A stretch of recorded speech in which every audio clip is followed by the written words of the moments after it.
예, 여러분 안녕하셨습니까? 예, 오늘 또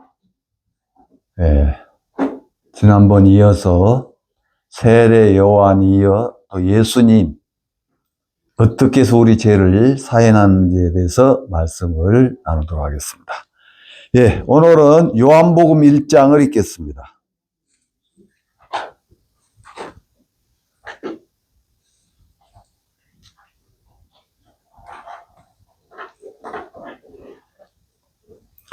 예, 요한복음 1장 29절 읽겠습니다. 이튿날 요한이 예수께서 자기에게 나오심을 보고 가로되 보라, 세상죄를 지고 가는 하나님의 어린 양이로다. 내가 전에 말하기를 내 뒤에 오는 사람이 있는데 나보다 앞선 것은 그가 나보다 먼저 계심이라 한 것이 이 사람을 가리킵니다. 나도 그를 알지 못하였으나 내가 와서 물로 세례를 주는 것은 그를 이스라엘에 나타내려 함이라 하시니라.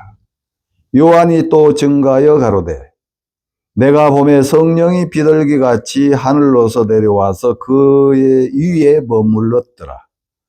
나도 그를 알지 못하였으나 나를 보내어 물로 세례 주라 하신 그이가 나에게 말씀하시되 성령이 내려서 누구 위에든지 머무는 것을 보거든 그가 곧 성령으로 세례를 주는 인 줄 알라 하셨기에 내가 보고 그가 하나님의 아들이심을 증거하노라 하니라. 34절 말씀까지 읽었습니다. 예. 마태복음 3장 그 13절부터 쭉 보면은 세례 요한이 요단강에서 세례를 이렇게 베풀고 있었어요. 그 세례는 죄사함을 받게 하는 세례입니다. 자, 그 세례를 주기 전에 세례 요한은 외쳤어요. 무슨 말을 했을까요? 죄에 대해서요. 여러분, 이 죄가 예를 들어서 이제 구약의 그 율법이 이렇게 나오잖아요.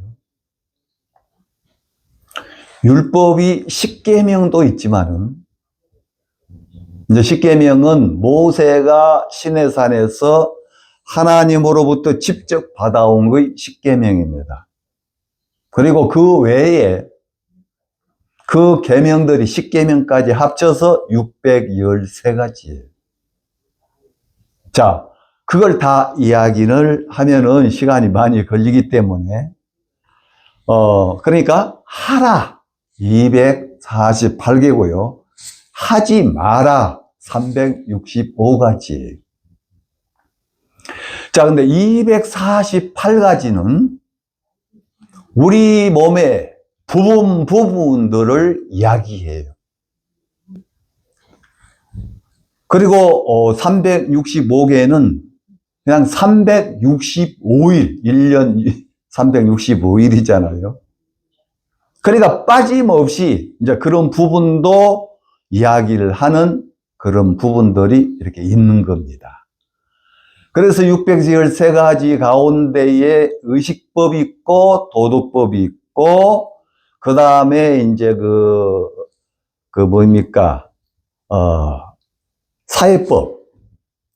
그러니까 하나 제사 드리는 것도 있지만은 이제 또 그 이스라엘 백성들끼리 같이 광야를 걸어가면서 뭘 훔친다든가, 거짓말한다든가, 이제 이런 부분들. 그러니까 이제 그 종류가 세 가지로 이렇게 나누어져서 613가지라는 거죠. 그러니까 이걸 다 어떻게 하라 하지 마라는 법들을 그들이 기억을 하며 지킬 수가 있겠냐는 거죠. 그러니까 늘 또 양이나 염소 잡고 그것도 피 흘린 것도 담불에 바르고 그런 일들을 계속 해왔다는 거죠. 그러니까 그걸 기억 안 난 것도 있고 또 염소나 양이나 송아지 없어서 못한 분들이 있기 때문에 1년에 딱 한 번 대속죄일 7월 10일 날로 정해놨어요. 그날은 대제사장이 대표로 안수를 해서 한 마리는 안으로 데려가서 죽여서 그 피를 어디 바르냐? 밖에 있는 번제단에다 바르는 게 아니에요. 성소를 지나서 그 안에 휘장이 있는데 그걸 열고 들어가면 그게 지성소입니다. 지성소 안에 바로 뭐가 있냐? 법궤가 있어요. 그 법궤에 들어가서 피를 뿌려야만 됐다는 겁니다. 그러니까 이제 1년 한 번 대속죄일이 그렇게 온 이스라엘 백성들의 죄를 다 씻는 그날이 속죄일이고, 이제 예수님이 오시는 목적은 세례 요한을 통해서 대표로 모든 의를 이루기 위해서 예수님에게 넘기는 일을 합니다. 자, 그래서 마태복음 3장 15절에 보면 세례 요한이 그걸 이거 내가 당신한테 세례를 받아야 되는데 어떻게 당신이 내게로 오시나이까 하고 거부했어요. 그때 예수님이 이와 같이 하여 모든 의를 이루는 것이 합당하니라 그랬단 말이에요. 모든 의. 그러니까 대제사장이 1년에 딱 한 번 모든 백성들의 죄를 다 씻은 날이 있었단 말이에요. 그건 또 내년에 계속 이어져야 되는데, 예수님은 이제 어떻게 그 죄를 다 씻는지에 신약 성경에 다 나와 있다는 겁니다. 자, 먼저 이 의. 자, 우리가 성경을 또 찾아서 한번 봅시다. 먼저 마태복음 5장을 보시면은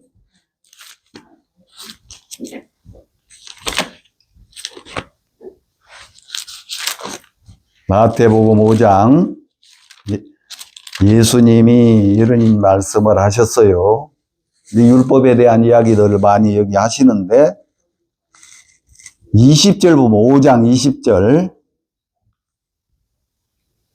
내가 너희에게 이르노니 너희 의가 너희에게 이르노니 내가 너희에게 이르노니 너희 의가 서기관들과 바리새인들보다 더 낫지 못하면 결단코 천국에 들어가지 못하리라 그랬어요. 예수님이 직접 하신 말씀입니다. 자, 이 의. 세례 요한으로부터 세례 받을 때에 받은 그 의를 말한 거예요. 그러니까 세례 요한이 예수님에게 세례를 줄 때, 그 안수를 할 때 인류의 모든 죄가 예수님에게 넘어갔어요. 그러니까 대속죄일날 대제사장이 대표로 할 때는 이스라엘 백성들, 모든 백성들 죄만 넘어갔는데, 세례 요한이 예수님에게 이 의를 넘기는 그때는 온 인류, 이 세상에 있는 모든 사람들의 죄가 넘어갔다는 얘기입니다. 자, 여기 지금 서기관들이 이렇게 나와요. 바리새인이 나오고 예수님이 하신 말씀. 그때 많은 이스라엘 백성들이 서기관들이나 바리새인들을 존경했어요. 그들에게 또 배우고 그들을 참 이렇게 섬겼단 말입니다. 그런데 예수님은 그들에게 그 백성들이 섬기고 그들에게 배우고 그들을 존경했던 부분들, 이건 가짜야. 그건 잘못된 거야. 그런 부분에 대해서 지금 지적을 하는 겁니다. 그러니까 예수님이 여기서 이 율법에 대한 부분들을 쭉 몇 가지 얘기를 하시면서 내가 너에게 이르노니 너희 의가 서기관들과 바리새인들보다 낫지 못하면 결탄코 천국에 들어가지 못한다. 그러니까 이 의는 거룩하다 이 말입니다. 깨끗했다. 그건 예수님만 할 수 있는 건데 반드시 십자가에 죽으시고 피를 흘리셔야만 되는 거예요. 자, 그래서 구약에 양이나 염소를 잡아서 그 피를 단불에 이렇게 발라라고 그랬어요. 그건 평민의 한 사람이 그때그때 짓는 죄를 말하고 죄의 깨우침을 받거든 반드시 그 흠이 없는 걸 제사장 앞에 끌고 가서 제사장은 흠이 있는지 없는지 확인을 해서 없으면은 안수해라 해서 안수를 하면은 본인이 그걸 잡아서 큰 그릇에 피를 받아가지고 단불에 이제 제사장이 바르는 거예요. 그러면 그 사람 죄가 사해진다 그랬단 말이에요. 자, 그리고 이제 1년에 대제사장이 한 번 하는 부분도 그때도 반드시 그 피, 바로 성막 밖에서 그걸 잡아가지고 성소 안에 지성소에 그렇게 피를 뿌리면은 죄가 다 씻어졌다 그랬습니다. 자, 그래서 이 의에 대하여 전번에 이제 말씀을 이렇게 드렸는데 우리가 의에 대하여 좀 찾아봅시다. 예, 로마서 1장을 보시면은 로마서 1장입니다. 예, 찾기가 어려우신 분들은 그냥 들으시고 이렇게 옆에 노트를 해놓으시고 나중에 찾아보셔도 예, 될 것 같습니다. 로마서 1장 17절 복음에는 하나님의 의가 나타나서 그랬습니다. 자, 복음은 하나님의 의. 그러니까 사도행전에 베드로가 고넬료 친구와 가족들에게 전할 때 그 복음을 전하사 그랬고 그 전에 그 의, 그 부분을 이야기를 베드로가 했습니다. 그 의가 바로 이거라는 겁니다. 복음에는 하나님 의가 나타났으니 믿음으로 믿음에 이르게 하나니. 그러니까 예수 그리스도의 그 의, 그 믿음으로만 이루어질 수가 있는 거예요. 믿음으로. 내 어떤 행위나 내 어떤 수고나 내 노력 상관없이 그분이 이렇게 이루어 놓으신 그 사실을 믿는 그 믿음을 의라고 그랬습니다. 여러분 창세기 15장에도 하나님이 아브라함에게 그 많은 별들을 보여주면서 이와 같이 너에게도 많은 자손을 주시겠다 그랬어요. 그러면서 6절에 그 아브라함이 그를 믿으니 그의 의를 믿음으로 이렇게 하나님은 받으셨다 그랬어요. 그의 믿음을 의로 여기셨다. 그러면 그 의는 반드시 뭘 말하냐? 복음, 다시 말하면 예수 그리스도를 말씀하고 있는 겁니다. 자, 우리 이 의에 대해서 다시 하나 더 보겠습니다. 빌립보서 3장을 하나 보십시다.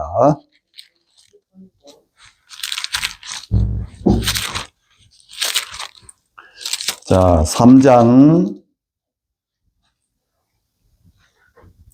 9절에 보면은 사도 바울이 이렇게 말씀하고 있습니다. 빌립보 교회 안에 편지를 보낼 때 그 안에서 발견되려 함이니 내가 가진 의는 율법에서 난 것이 아니요 오직 그리스도를 믿음으로 말미암은 것이니 곧 믿음으로 하나님께로서 난 의라 그랬어요. 자, 이 의라는 부분이 예수 그리스도를 받아들이는 것을 말하는 겁니다. 그래서 사도 바울도 지금 간증을 하잖아요. 율법으로 자기가 의롭게 된 게 아니라는 거지. 예수 그리스도를 믿음으로 말미암아 그 믿음, 그 의로 하나님이 받으신 거예요. 자, 그러면은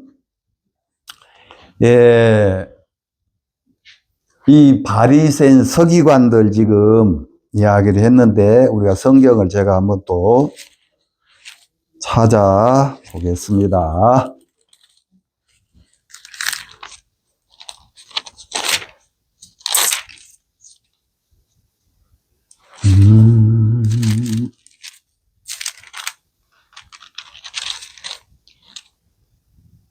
누가복음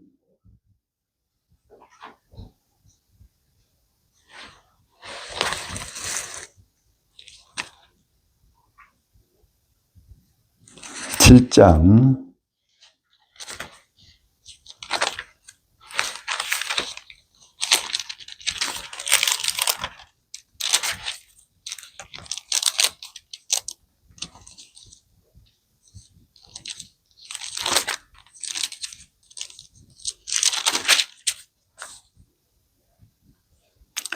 30절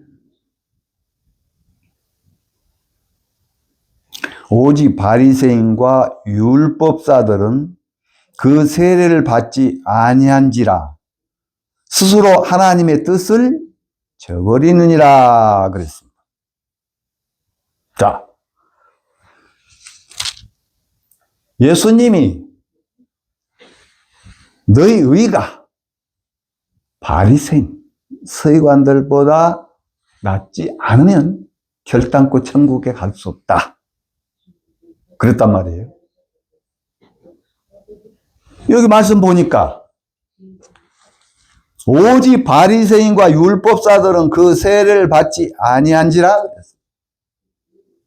세례 요한이 베푸는 회개 세례 제3을 받으려면 그 회개 세례를 받아야 되는데 그걸 거절했어요. 그 말은 뭐냐면 예수님 자체를 받아들이지를 못한 거죠. 자기 스스로 하나님의 뜻을 저버렸다는 거예요. 자, 그러면은 세리는 어떻게 했을까요? 세리들은 어떻게 했을까요? 자, 예수님 앞에 세리들이 나오니까 예수님을 또 누가 판단합니까? 이들이. 바리새인 서기관들, 율법사들이. 근데 이들은 이미 세례 요한이 외치는 제3을 받게 하는 그 세례를 받은 자들입니다. 자, 여기 29절 보세요. 모든 백성과 세리들은 이미 요한의 세례를 받은지라.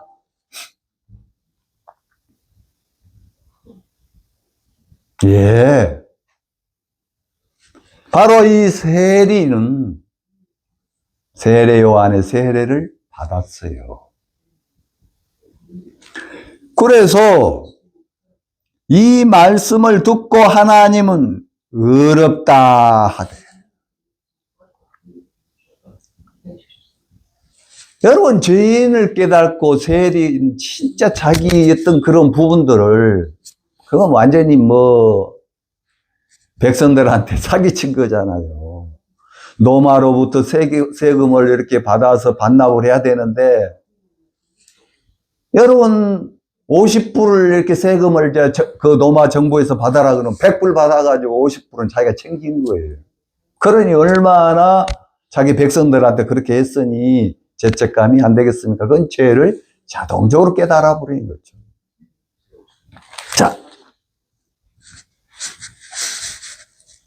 이 의에 대하여 세례 요한이 예수님에게 그 부분, 그때 죄가 예수님에게 넘어간 거예요. 자, 이제 오늘 읽은 요한복음을 보겠습니다. 1장.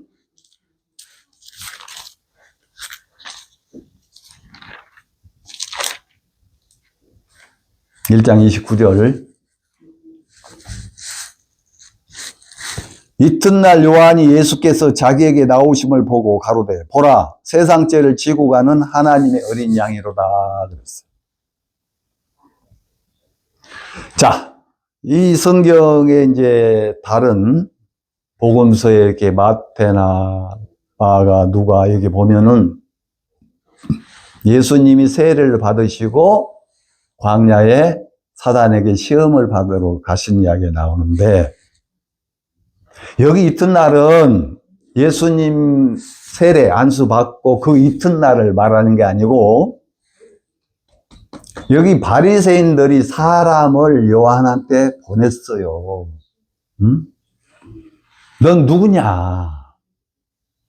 왜 네가 세례를 주냐? 네가 엘리야냐? 그 선지자냐? 아니다. 난 엘리야도 아니다. 그러면 왜 네가 세례 주냐? 보내신, 나를 보낸 분이 있다. 이사야 40장 3절에 말씀했듯이 광야에 애치는 자가 있는데 그 길을 평탄케.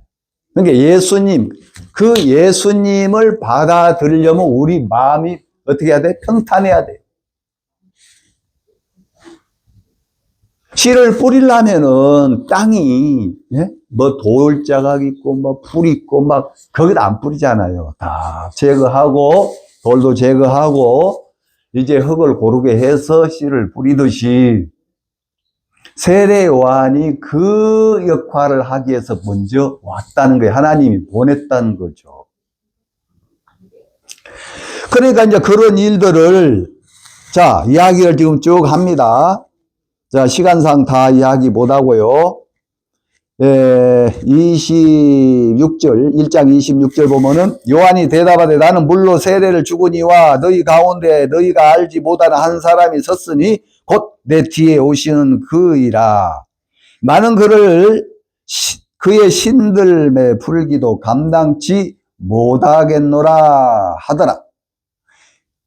그러니까 그들한테 나는 그분 실도 들 수도 없을 거야. 그 끈도 풀 수도 없다. 그만큼 그분하고 나하고는 차이가, 그분은 위에서 오신 분이다 이거죠. 자, 그러면서 28절 이 일은 요한의 세례 주던 것 곧 요단강 건너편 베다니에서 된 일이라. 그들하고 이야기를 하고 이튿날 요한이 예수께서 자기에게 나오심을 보고 가로되 보라 세상 죄를 지고 간 하나님 어린 양이로다 그랬단 말이에요. 자, 왜 어린 양이라고 그랬죠? 바로 구약성경 그 율법을 어겼을 때에 제사를 드릴 때에 양을 끌고 갔단 말이에요. 염소도 이렇게 끌고 가고. 그러니까 양이 없으면 염소, 염소가 없으면 양, 둘 중에 하나 흠이 없는 암염소, 암양을 그렇게 해서 하나님 앞에 제사, 그 피를 단불에 바르고 또 대제사장 1년에 한 번은 속죄일 대제사장이 그 성소 안에 들어가서 지성소 그 번제단에다가 피를 뿌렸단 말이에요.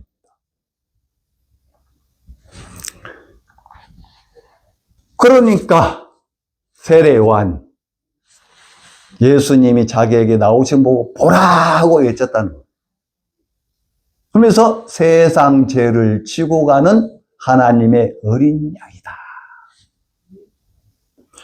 여러분 출애굽기 12장에 보면은 양을 잡아가지고 그 피를 문설주 임방에 발랐죠. 그것도 예수님의 이 그림자입니다.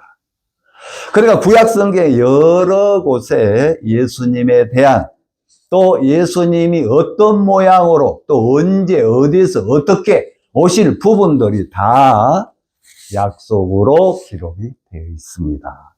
그러니까 예수님은 그 약속대로, 그 기록대로, 성경 말씀한 대로 이제 마리아를 통해서 이 땅에 오셨고 30세부터 예수님이 일을 하셨는데, 자, 세례 요한이 그 아버지 대제사장의 아들이에요. 자, 그 성소 안에서 그 직무를 수행하려면은 30세가 돼야 됩니다. 30세 전에는 할 수가 없어요. 그래서 30세, 그러니까 전번에도 말씀드렸듯이 사가랴의 아들 요한과 예수님은 6개월 차이로 요한이 먼저 태어났단 말입니다. 그래서 30세가 됐을 때에 세례 요한에게 예수님이 가셔서 안수 세례를 받으시고, 성경 누가복음 보면은 3장에 30세쯤 예수님이 그때부터 가르치면서 복음을 전하셨습니다. 자, 지금 여기 요한이 보라 세상죄를 지고 하나님 어린 양이라고 하고 외쳤어요. 그 사람들이 보라 그러면은 뭘 보라는 거야 하고 쳐다볼 거 아니에요. 우리 보니까 그 예수님이 오고 있더라는 거죠. 근데 세상죄를 지고 갔더라고요. 어린 양. 자, 30절 보겠습니다. 내가 전에 말하기를 내 뒤에 오는 사람이 있는데 나보다 앞선 것은 그가 나보다 먼저 계심이라 한 것이 이 사람을 가리킴이라. 자, 보라 세상죄를 지고 하나님 어린 양이다. 그걸로 끝나는 게 아니라 쭉 또 이야기를 하잖아요. 내가 전에 말하기를 내 뒤에 오는 사람이 있는데 나보다 앞선 것은 그가 나보다 계심은 사람, 여기서 사람 가르칩니다. 바로 이 한 것이 이 사람을 가리킨다 그랬습니다. 31절 나도 그를 알지 못하였으나 내가 와서 물로 세례를 주는 것은 그를 이스라엘에게 나타내려 하십니다. 나도 그를 알지 못하였으나 내가 와서 물로 세례를 주는 것은 그를 이스라엘에게 나타내려 합니다 했는데, 여기 요한이 이렇게 이야기해요.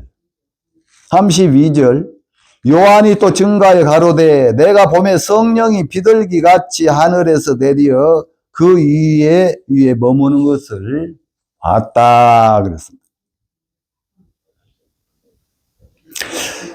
33절 나도 그를 알지 못하였으나 나를 보내어 물로 세례를 주라 하신 그이가 나에게 말씀하시되.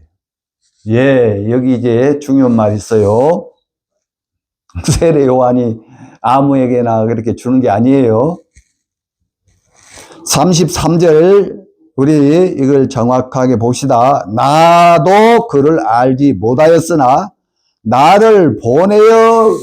예, 요한을 보낸 자가 있습니다. 누굴까요?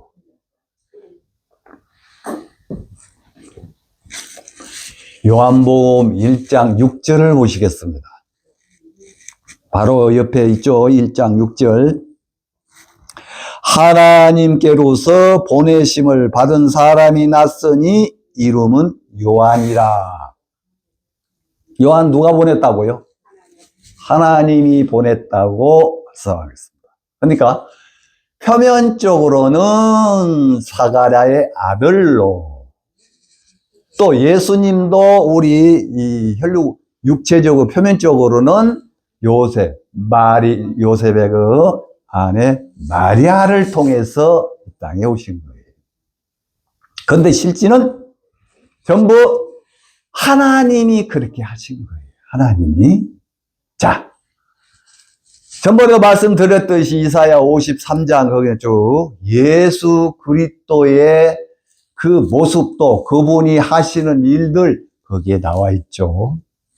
자, 근데 이제 6절에 보면은, 이사야 54장 6절에, 바로 거기에, 우리는 다 양 같아서, 각기 제 길을 갔거늘, 자기 길로 간 거예요. 자기, 응? 하고 싶은 대로.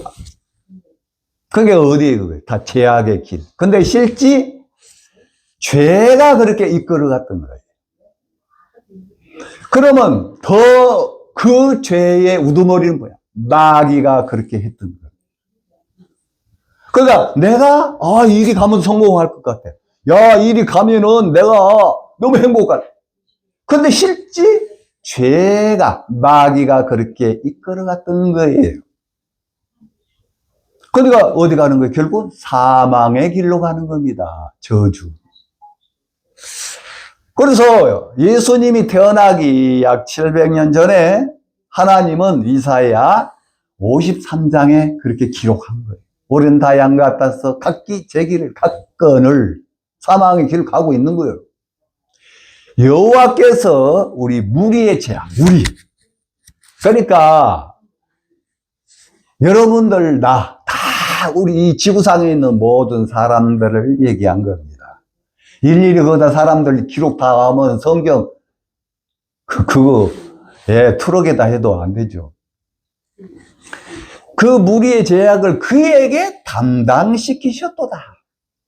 이게 바로 1장 29절 그거예요. 보라, 세상 죄를 지고 가는 하나님의 어린 양이로다. 세상 죄를 지고 간다. 누가 넘겼습니까? 여호와께서 무리의 죄악을 그에게 담당시키셨더나 그랬는데 세례 요한을 통해서 그렇게 넘긴 겁니다. 세례 요한을 통해서. 그러니까 이 부분을 정확하게 알아야 예수님이 이렇게 해서 그 약속대로 오셔서 이렇게 내 죄를 씻어 주셨구나. 그걸 알게 되면서 믿어질 때에 그 믿음을 의로 여기셨다 그런 거예요. 자, 지금 6절에 하나님께로서 보내심을 받은 사람이 났으니 이름은 요한이라 그랬죠. 자, 7절 저가 증거하러 왔으니 그랬어요. 누구를? 예수님에 대해서. 자, 곧 빛에 대하여 증거하고 모든 사람으로 자기를 인하여 믿게. 그러니까 요한을 통해서 자기가 하는 그 일을 통해서 예수님을 믿게 하는 거지 자기를 세우고 자기를 믿으라는 게 아니라. 요한이 하는 일은 그 빛이신 예수님이 오셨는데 그들이 못 받아들이는 거예요. 그러니까 세례 요한에서 그 부분에 대해서 외치더라는 거예요. 그래서 여기 보면은 8절 그는 이 빛이 아니요 이 빛에 대하여 증가로운 자라. 지금 세례 요한 당신을 말한 거예요. 세례 요한은 빛이 아니다. 그러면 넌 뭐야? 그 빛을 증가로 왔다 이 말입니다. 자, 9절 참빛 곧 세상에 와서 각 사람에게 비치는 빛이 있었나니 그가 세상에 계심에 세상은 그로 말미암아 지은 바 되었으니 세상이 그를 알지 못하였고 자기 땅에 오매 자기 백성 영접지 아니하였으나. 자, 영접하는 자 곧 그 이름을 믿는 자에게는 하나님의 자녀가 되는 권세를 주셨으니 그랬단 말이에요. 바로 예수님. 하나님 자녀는 어떻게 되는 거예요? 예수님을 통해서 되는 거예요. 우리 인간의 어떤 의 가지고는 안 돼요. 바로 로마서 10장 그 3절에도 나왔잖아요. 하나님의 의를 모르고 자기 의를 섬기는 거예요. 우리의 의 가지고는 안 되는 거예요. 하나님의 의. 그럼 하나님의 의는 뭐냐? 예수 그리스도. 그분을 믿고 받아들였을 때에 자녀가 되는 그 권세, 그 어떤 은혜, 우리가 있게 되는 거지 다른 길이 없습니다. 자, 그래서 이제 33절에 나도 그를 알지 못하였으나 나를 보내어 물로 세례를 주라 하신 그이가 나에게 말씀하시되, 하나님이 자기에게 가서 세례를 줘라. 그러면 세례를 누구한테 주죠?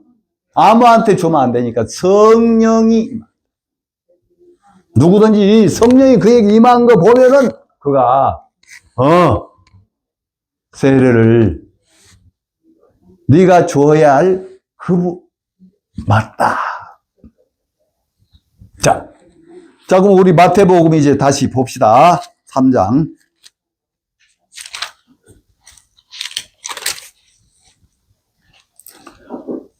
마태복음 3장 15절 예수께서 대답하여 가라사대 이제 허락하라. 우리가 이와 같이 하여 모든 의를 이루는 것이 합당하니라 하신대 이에 요한이 허락한지라. 16절 예수께서 세례를 받으시고 곧 물에서 올라오실새 하늘이 열리고 하나님의 성령이 비둘기같이 내려 자기 임하심을 보시더니, 세례 요한이 봤어요. 성령이 임하심. 그러면서 하늘로서 소리가 있어 말씀하시되 이는 내 사랑하는 아들이요 내 기뻐하는 자라.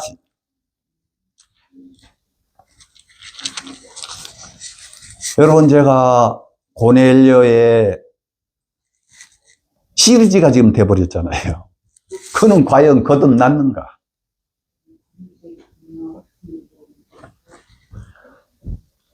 자, 오늘날 많은 분들이 사도행전 10장 그 2절 3절 거기 보면은 고넬료에 대해서 얘기를 하잖아요.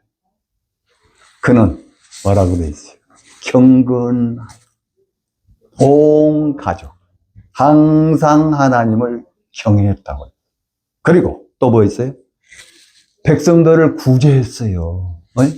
오른손이 하는 거 왼손이 몰래 하라 그런 말이 있잖아요.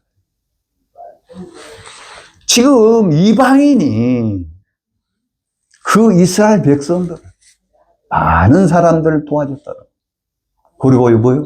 항상 기도하더니 다들 그렇게 되고 싶어요. 근데 자기를 보면 아이고, 그러면서도 야, 그렇게 하는 분들 보면은 너무너무 존경스러워요. 왜?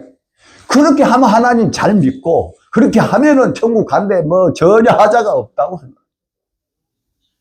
여러분, 교회 안에서 그런 분들 행위적으로 보면은 진짜 바리새인 서기관들 같이 그렇게 한 분들 여러분들 보시면 있을 거예요. 얼마나 존경스러워요. 야, 저분은 저런 분이 천국 안 가. 누가 가냐? 장로님이 그런다더나 권사님 가운데 그런 분이 계시면 칭찬을 얼마나 합니까? 그런데 고넬료는 그걸로 마음에 참된 자유, 믿음이 안 왔어요. 그래서 그는 기도를 한 거예요. 하나님, 쭉 얘기했겠죠. 나는 노마, 백부장이고 내가 이 속국시대에 와서 이들을 다스리고 뭐면서 그래서 이들이 참 믿는 그 신, 그 하나님이란 존재 나도 좀, 알고 또 믿고 싶어서 이렇게 하고 있는데 왜 마음에는 평안이 없습니까? 그래서 베드로 만날 수 있도록 하나님이 은혜를 베풀더라. 비장 시몬의 집까지 베드로가 지금 온 거예요. 그러니까 가까이 지금 왔다 이 말. 여러분, 비장 시몬의 집에서 이 고넬료가 지금 머물고 있는 집까지는요 이틀 걸려요. 이틀. 그래, 천사가 나타나서 그렇게 해서 내가 종을 보내서 당신이 오셔서 너무 고맙습니다. 그러면서 절을 하고 우리가 다 하나님 앞에 지금 있나이다 그랬단 말이에요. 그 베드로는 분명히 이스라엘 백성, 그러니까 자기가 볼 때는, 로마에서 볼 때는 지금 완전히 뭡니까? 종이죠. 근데 이 고넬료 마음이 하나님, 참 이분을 보냈기 때문에 하나님이 이분을 통해서 나에게 말씀해 주겠구나. 여러분, 데살로니가전서 보면은 하나님의 말씀을 사람의 말로 듣지 말고 하나님 말씀으로 받으니. 사람의 말로 들으면 안 돼요. 하나님의 말씀. 자, 그래서 이 고넬료 하나님의 말씀으로. 여러분, 베드로가야 얘기를 하잖아요. 그 가족들에게 입을 열어서 말씀을 쭉 하더라. 자, 우리 여기 또 한번 찾아서 봅시다. 사도행전 10장.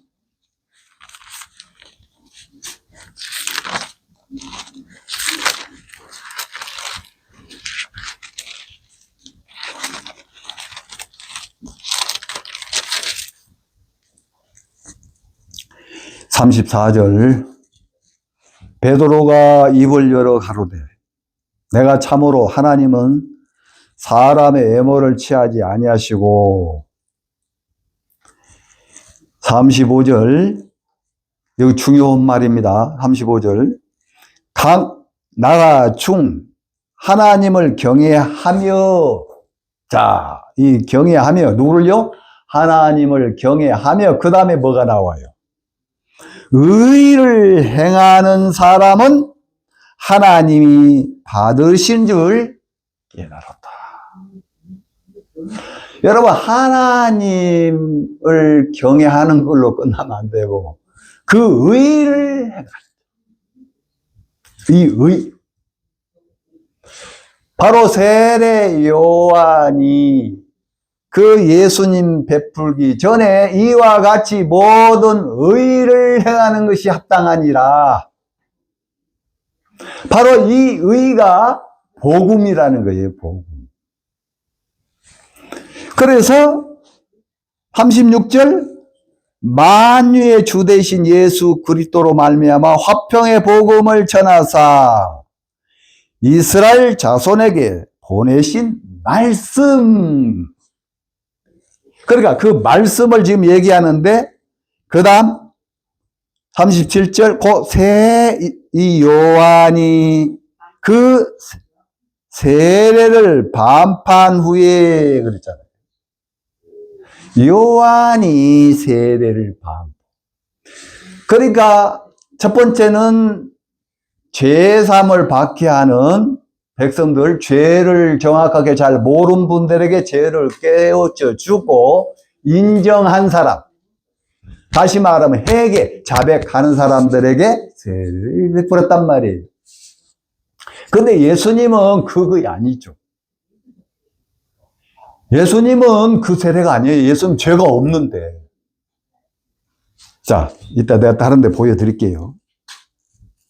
자, 세례를 반판 후에 갈릴리에 시작되어 온 유대에 전파되어 너희도 알거니와.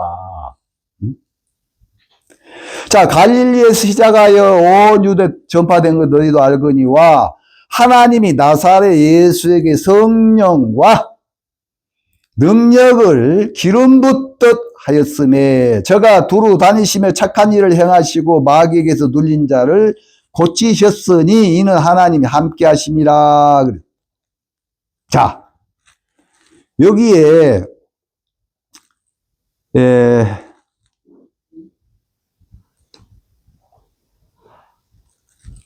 착한 일을 행하셨다 이 말은 우리가 무슨 좋은 일은 그게 아니에요. 복음을 전했다 이 얘기입니다. 복음. 내가 너희들 죄를 다 씻어놨어. 너희 죄는 내 등 뒤에 있어. 내가 너희들 위해서 죽을 거야. 그걸 믿어. 그게 착한 일. 네? 우리는 이 착한 일 그러면 남한테 욕 안 먹고 좋은 일 하고 막 그거하고 달라요. 이거. 네. 똑같은 어떤 그 말이지만은 그 뜻 의미가 다르듯이 여기에 착한 일은 복음을 전했다 이 말입니다. 자, 그러면은 또 성경 우리가 마태복음 4장 거기도 하나 봅시다.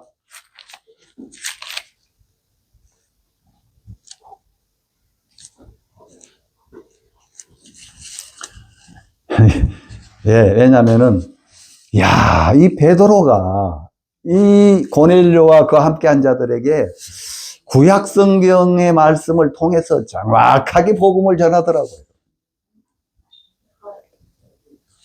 자, 4장 찾으셨습니까? 23절 읽겠습니다.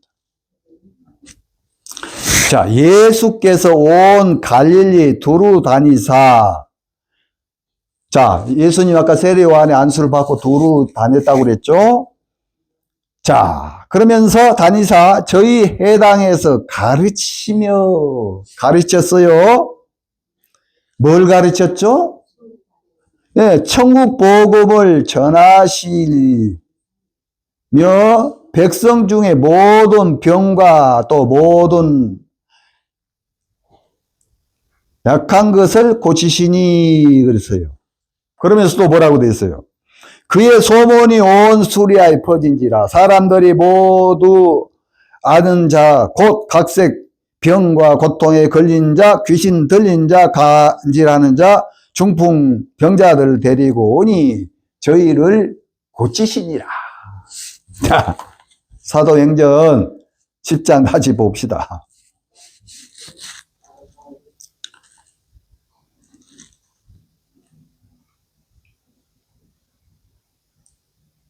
(38절) 하나님이 나사렛 예수에게 성령과 능력을 기름부터 하셨음에 저가 두루 다니시며 착한 일을 행하시고 그 다음에 뭐라고 했어요? 마귀에게 눌린 모든 자를 고치셨으니 이는 하나님 함께 하셨습니다. 예. 그러니까 구약에 대한 말씀을 이제 쭉 말씀하다가 이제 신약에 이제 세례 요한 예수님에 대한 또 예수님 오셔서 어떤 일을 하셨는지에 대해서 이 베드로 사도가 고넬료와 그의 함께하는 분들에게 쭉 말씀을 이렇게 전한 거예요.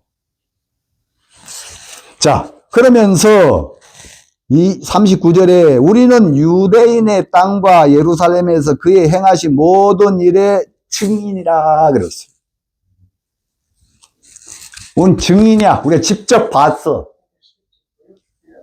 증인 중요하죠. 자, 그러면서 그를 저희가 나무에 달아 죽였으나 40절 하나님이 사흘 만에 다시 저들이 나무에 십자가에 못 박게 죽이라고 빌라도에게 막 했잖아요. 근데 다시 살아난 거예요. 언제? 사흘 만에. 그래서 여기 말씀 쭉 보면은 아무에게나 그런 게 아니라 자기 그 제자들, 자기 사람들에게 나타난 거예요. 응? 부활해가지고 나타나서 그들 이제 음식도 이렇게 예수님 먹기도 하고 도마는 믿지 않아가지고 그 자국도 보여주잖아요. 응? 옷자국. 그걸 증명해. 분명히 그렇게 바뀌어갖고 죽었는데 살아왔는데 이거 그대로 있는 거예요. 그러니까 도마가 믿더라. 자,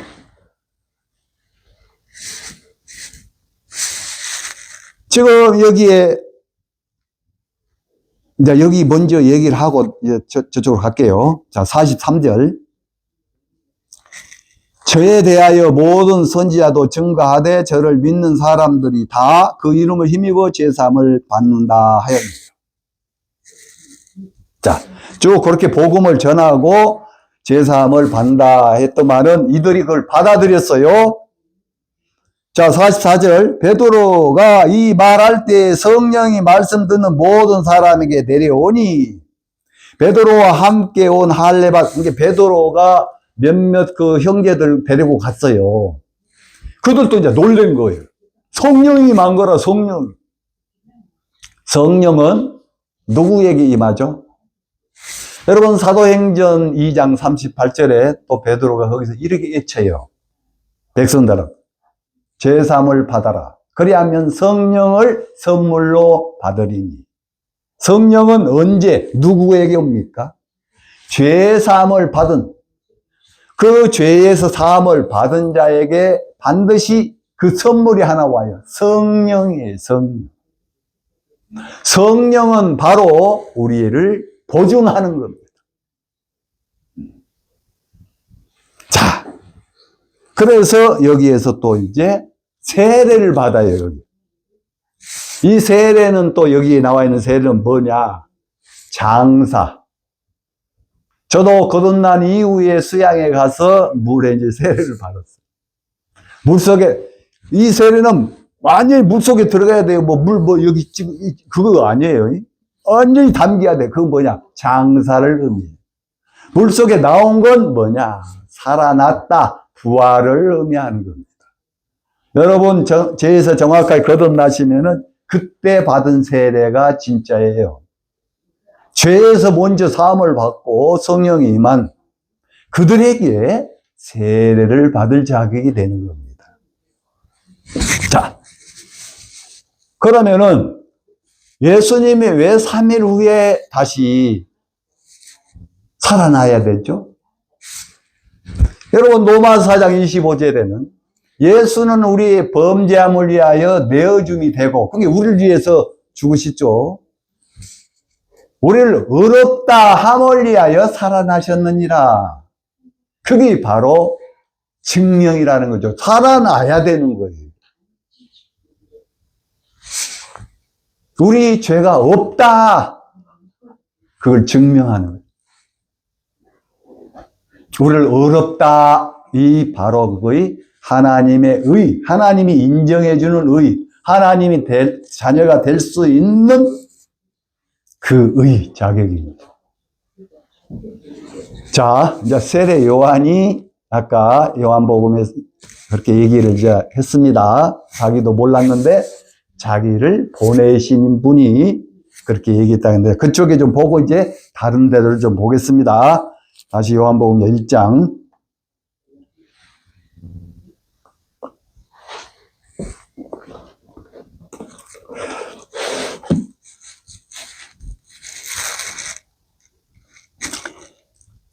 (1장 33절) 나도 그를 알지 못하였으나 나를 보내어 물로 세례를 주라 하신 그이가 나에게 말씀하시되 성령이 내려서 누구 위에 머무는 것을 보거든 그가 곧 성령으로 세례를 주인 줄 알라 하셨기에 내가 보고 그가 하나님 아들이심을 증거하노라. 여러분, 한 장 넘겨보세요. 그 2장 35절에 보면은 또 이튿날, 여러분이 1장에만 또 43절에도 이튿날, 이튿날이 3번 나와요. 그러니까 이 의미는 지금 여기 35절 이튿날은 아까 보라 세상 죄를 지고 가는 하나님의 어린 양이로다. 그때 외쳤는데 그 이튿날 또 요한이 자기 제자들에게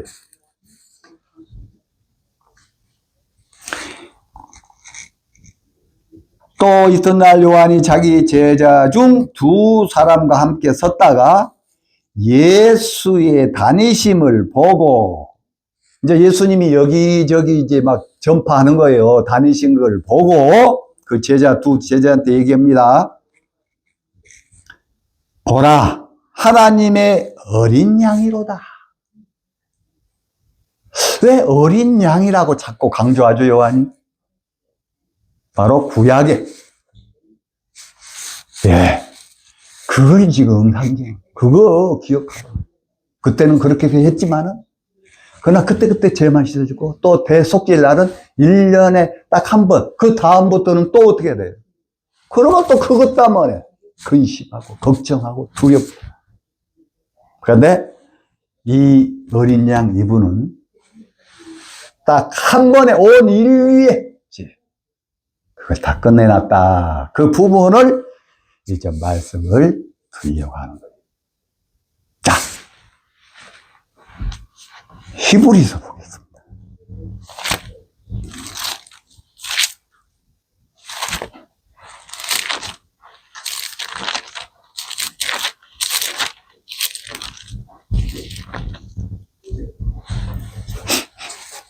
히브리서 9장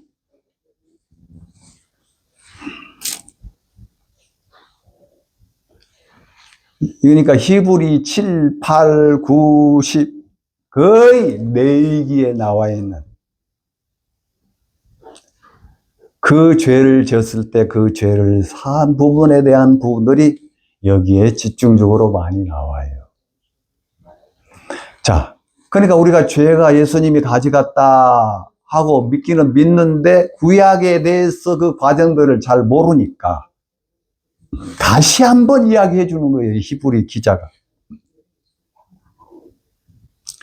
그 4개 나와 있는 말씀들을 통해서 다시 한번 예수님에 대한, 그 당시에는 이렇게 했지만은 진짜 그때는 모형했지만은 참 전번에 말씀드렸듯이 이제 아파트가 다 완공이 돼서 입주하면 되는 거예요.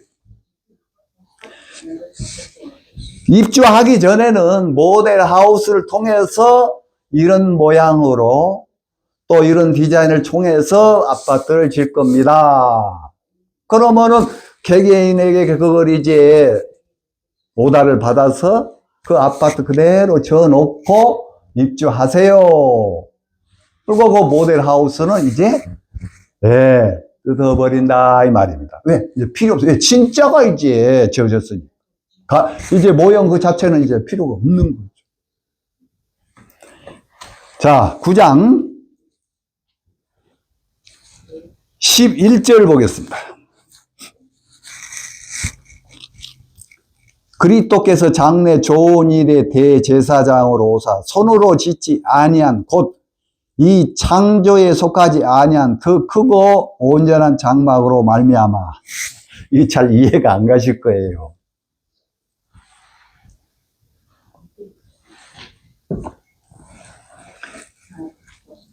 출애굽기 내기 막 이런 말씀들을 그냥 완전히 딱 그걸 다 안다면 이해가 간다면 이 부분이 그냥 이 그 말이구나 하고 금방 이해가 가는데, 자 여기 이제 그리스도께서 장래 좋은 일의 대제사장으로 오사 그랬어요. 여러분 1년에 대속죄일날 대제사장이 온 이스라엘 백성들 죄를 위해서 대표로요 죄를 씻었잖아요. 그러니까 온 인류 우리 인간들을 위해서 이제 예수님을 이제 여기 뭐라고 말씀합니까? 대제사장. 자, 거기에 대제사장은 그때 1년에 한 번씩밖에 안 돼요. 그러니까 자주 그렇게 해야 되는데 대제사장으로 오신 예수님은 딱 한 번에 끝나버려요. 한 번에. 자, 그러니까 여기 그리스도께서 장래 좋은 일의 대제사장으로 오사 손으로 짓지 아니한 땅에 그 뭡니까? 그 성막을 짓고 거기서 막 그렇게 찾고 제사를 그걸 말한 게 아니고 그 다음 뭐라고 그랬어요? 곧 이 창조에 속하지 아니한 더 크고 온전한 장막으로 하늘나라에 있는 그걸 말합니다. 그게 진짜예요. 하늘나라. 예. 자, 염소와 송아지 피로 아니하고 오직 자기 피로. 이 대제사장으로 오신 분은 그 염소를 잡아가지고, 그 송아지를 잡아가지고 대제사장이 대표로 1년에 한 번 그렇게 죄를 씻었잖아요. 근데 그렇게 하지 않고 이 대제사장으로 오신 예수님은 어떻게 하셨느냐? 자, 아니하고 오직 자기 피로 영원한 속죄를 이루사. 해, 자기 피. 그럼 여기 피는 또 뭐요? 그 피를 단불에 발라서 제가 없어졌고 속죄일 날은 뿌렸단 말이에요. 어디다가? 예, 지성소 안에 있는 그 벗개에다가 말입니다. 7번을 뿌린 거예요. 그렇게 안 하고 예수님이 자기 피로 십자가에서 죽으신 그 피. 여러분, 예수님이 십자가에 돌아가실 때 어디에 피가 나왔죠? 머리에서도 여기 흘렀어요. 왜요? 가시 멸류관을 그냥 사재기 연거을까요? 아니죠. 그냥 얼마나 아프겠습니까? 네? 그 다음에 여기 못 박았어요. 못 박았어요. 그 다음에 다리 2개를 겹쳐서 못을 박아버렸어요. 그래가지고 이러고 죽은 거예요. 자, 이걸 한번 생각해 보세요. 하나, 둘, 셋, 넷. 딱 번제단 단불 같지 않습니까?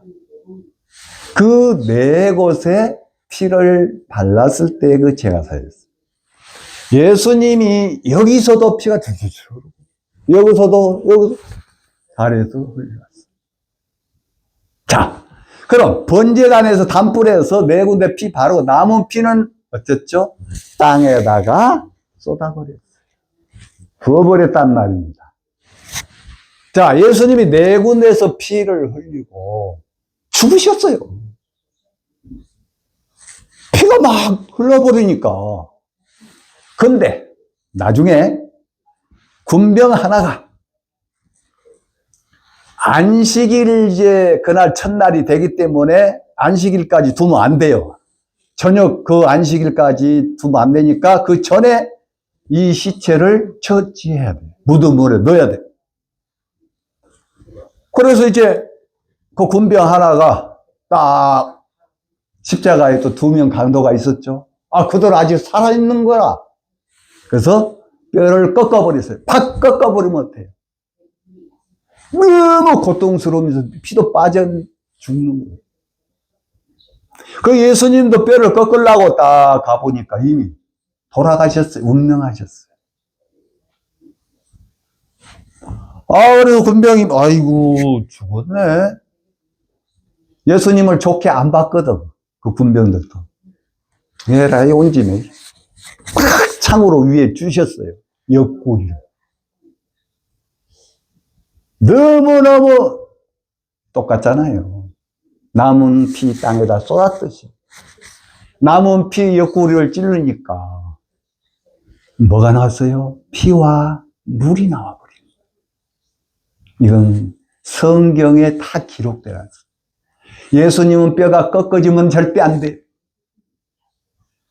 이스라엘 백성들이 그 어린 양을 먹고 이제 막 나올 때에 그 양 뼈를 꺾지 말라고 그랬어요. 성경 말씀대로 그대로 그분은 이루시고 바로 그 피, 자기 피.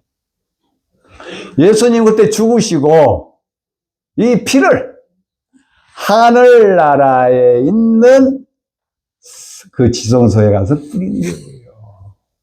아멘? 네. 그러니까 이거 한 번에 끝나버린 거예요. 더 이상 할 게 없어요. 자, 그럼 이제 어떻게 된 거예요? 예수님이 십자가에 죽으실 때 뭐라고 하셨습니까? 다 이루었다. 영어는 다란 말이 없어요. 그냥 이루었다. 그러나 헬라어에 보면 다 이루었다라고 됩니다. 다 이루었다. 다 끝냈다. 너희들이 받아야 할 저주 내가 다 받았다. 여러분, 우리 죄가 다 끝나버렸어. 누구 때문에? 예수님. 여러분, 자, 지금 여기 얘기를 이렇게 하다가, 딴 데도 한번 봅시다. 23절을 또 보십시다.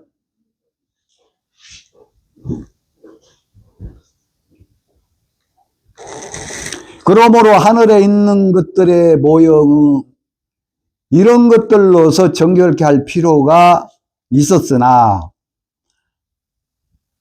하늘에 있는 것들은 이런 것들보다 더 좋은 제물로 할지니라.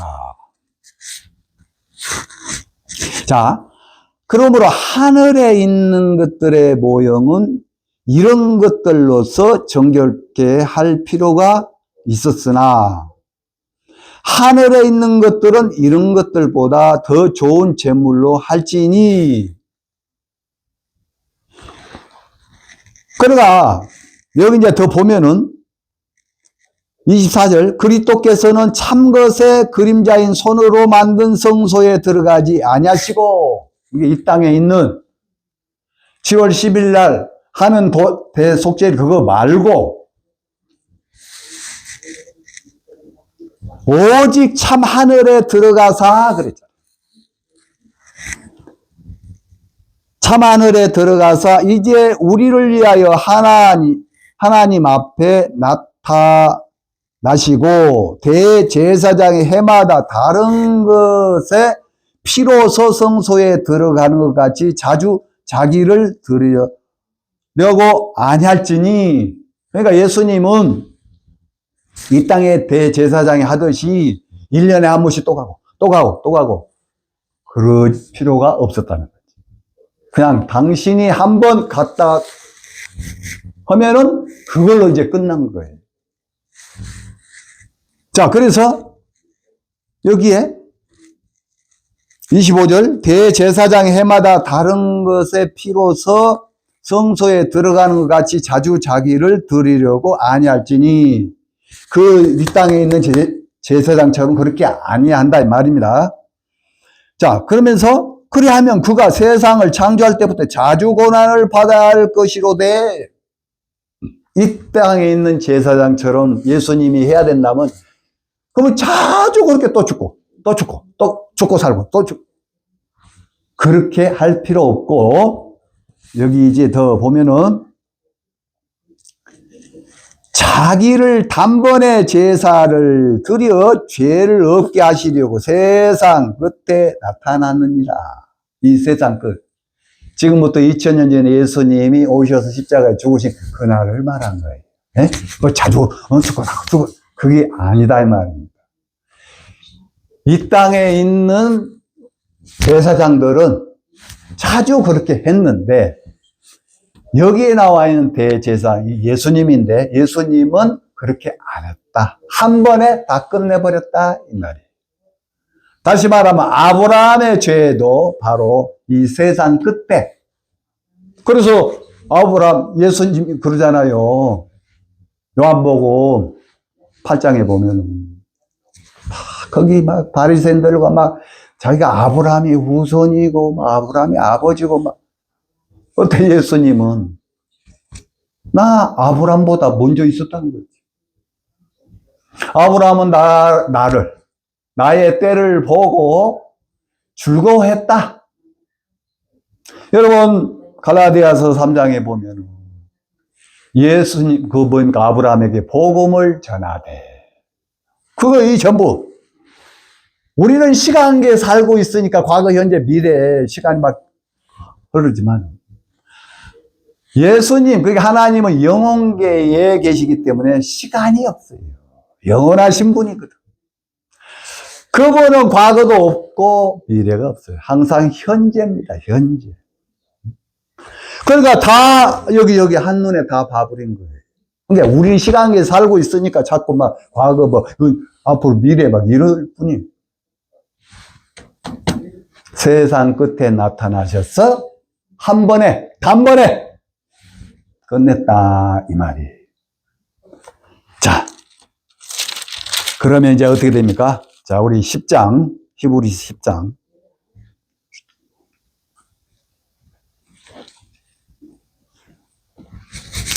네, 9절 보시면은 그 후에 말씀하시기를 보시옵소서 내가 하나님의 뜻을 행하러 왔나이다 하셨으니 첫 것을 폐하시면 둘째 것을 세우려 하십니다. 그 첫 것이 바로 율법이죠. 그걸로서는 우리가 온전하게 될 수 없어요. 그러나 율법 자체는 완벽한 거예요. 온전한 겁니다. 근데 우리는 그걸 지킬 수 없는 거예요. 우리는 아담의 후손, 사단의 그 죄로 말미암아. 그래서 요한복음 8장 44절 너희는 너희 아비 마귀에서 났으니 우리 마귀 새끼예요. 마귀 자식이란 말이에요. 여러분 들으면 뭐요? 우리가 마귀 새끼라고? 그러면 당장 주먹 나갈 거예요. 그러나 그게 맞습니다. 저는 아버지가 셋이, 첫 번째 내 육신의 아버지, 두 번째 사단 마귀. 이제 진짜 아버지를 만났는데 하나님 내 아버지가 된 거예요. 이거 여러분들 이해를 못 하실 거예요. 정확하게 거듭나신 분들. 신앙도 오래 하셔야 그게 좀 이해가 가죠. 그래서 예수님 오신 목적이 둘째 것을 세우리 하십니다. 아까 구약의 그런 법으로 막 자꾸 했던 거 아니고 이제 세례 요한한테 이와 같이 모든 의를 이루는 것이 합당하니라. 그게 두 번째란 말이에요. 예.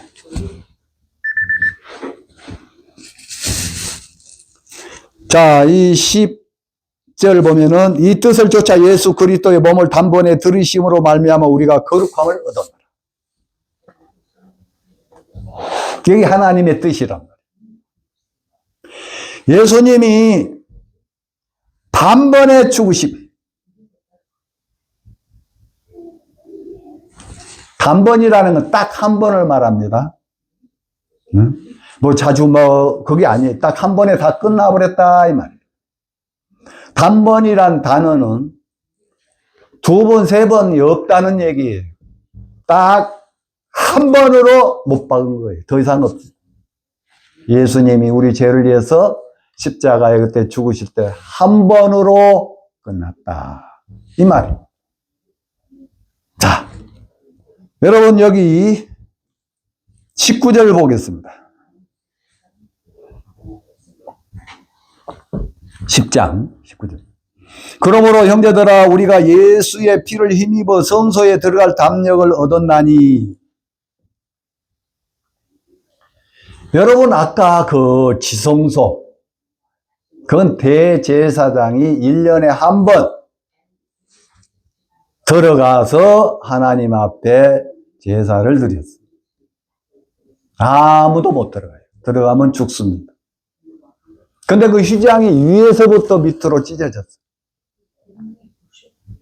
그렇기 때문에 아무나 들어갈 수 있다는 거죠. 오픈되어 있으니까. 뭐 하우스 오픈 그러면은 아무나 막 들어가잖아요. 들어가서 이제 사든 안 사든 보여주죠. 자, 그래서 예수님이 십자가 죽으실 때에 성소 휘장이 위에서부터 밑으로 둘로 찢어졌다고 마태복음에 기록이 되어 있어요. 27장에. 그러면 예수님 십자가에 딱 죽으실 때 그때 누가 아무도 안 만졌는데 휘장이 위에서 밑으로. 여러분 그 휘장 높이는 5m입니다. 5m에 누가 올라가서 찢어야 되는데 누가 올라가지도 않았어요. 밑에서 찢었다면 누가 그냥 쫙 찢었다고 생각할 수도 있죠. 근데 위에서부터 찢어져.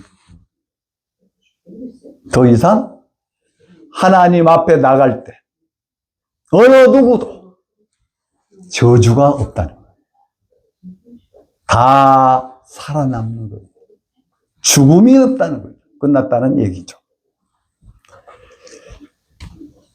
자, 우리 이 14절 보겠습니다. 저가 한 제물로 거룩하게 된 자들을 영원히 온전케 하셨느니라. 저가 한 제물로. 이 재물은 바로 구약 성경의 그 재물들을 이렇게 생각하시면 돼요. 근데 이제 예수님이 그 재물이 됐다, 이 말이에요. 그러니까 그 재물로 거룩하게 된 자들을 영원히 온전케 됐다는 거예요, 영원히. 더 이상 우리는 죄가 없다, 이 말이에요. 그래서 17절, 저희 죄와 저희 불법을 내가 다시 기억지 아니하리. 하나님이 더 이상 우리 죄를 기억 안 하신대. 왜 안 하시죠? 없으니까. 왜 없죠? 예수님이 그걸 다 없애버렸다는 거죠. 그러니까 기억할 필요가 없죠. 없는데. 자, 그럼 기억 안 한단 말이 여기만 있느냐? 이건 예레미야 31장에 나와 있는 말씀을 이쪽으로 인용한 건데, 이사야 43장 하나 보겠습니다. 여기도 하나님이 누굴 위해서 그렇게 했는지 한번 보겠습니다. 이사야 43장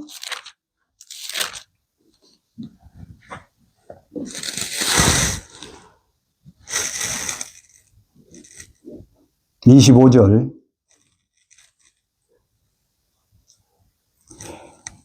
나 곧 나는 나를 위하여 내 허물을 도말하는 자니 네 죄를 기억지 아니하리라.